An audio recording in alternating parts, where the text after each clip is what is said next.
In this case, our client was a construction worker who was working on a major renovation project of a New York City-owned building in Upper Manhattan. The client was hurt while trying to climb up to a type of mobile scaffold that's known as a mast climber. He fell somewhere between 7 and 10 feet to the ground and badly hurt his spine, leading to a spine surgery.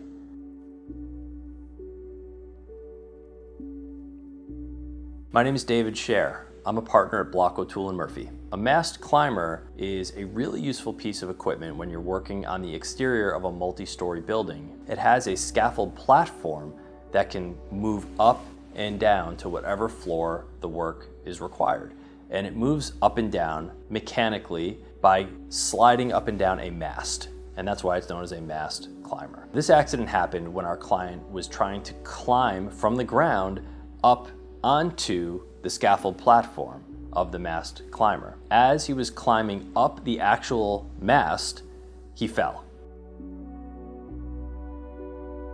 Our theory of liability on the case was that our client was not provided a safe way to climb from the ground up to the scaffold platform. And what we were able to prove after a lot of discovery, a lot of investigation, including analyzing photographs, talking to witnesses, is that the mast climber wasn't properly positioned. It wasn't properly set up. And because of the way the mast climber was set up on this site near a fire escape, the ordinary ladder for the mast climber, which normally pulls down from the scaffold platform to the ground, couldn't be pulled down to the ground because a fire escape was blocking it. That forced our client, rather than using an actual proper ladder, to climb up the mast itself, which really is only supposed to be used for emergency climbing. It's dangerous. It doesn't have proper rungs that would be nice for your hands and feet to climb like a normal ladder. And as a result of that, he fell.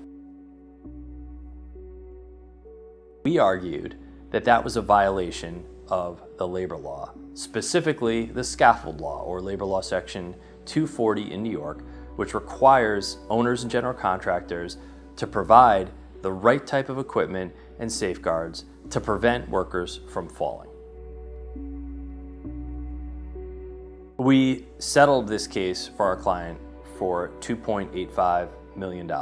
That compensation allowed our client to recover in a way where he was financially stress-free and to take care of himself and his family. Our firm, Block, O'Toole & Murphy, has been handling construction accidents and specifically scaffold and ladder accidents for decades. That means that we understand the laws that apply to these types of construction site accidents. We understand what's required to hold defendants responsible when they cut corners on safety and cause construction workers to get hurt. So if you've been hurt on the job in an accident that involves scaffolding or a ladder, or you've otherwise fallen because the right safety wasn't there for you, call us right away at Block, O'Toole & Murphy for a consultation that's absolutely free.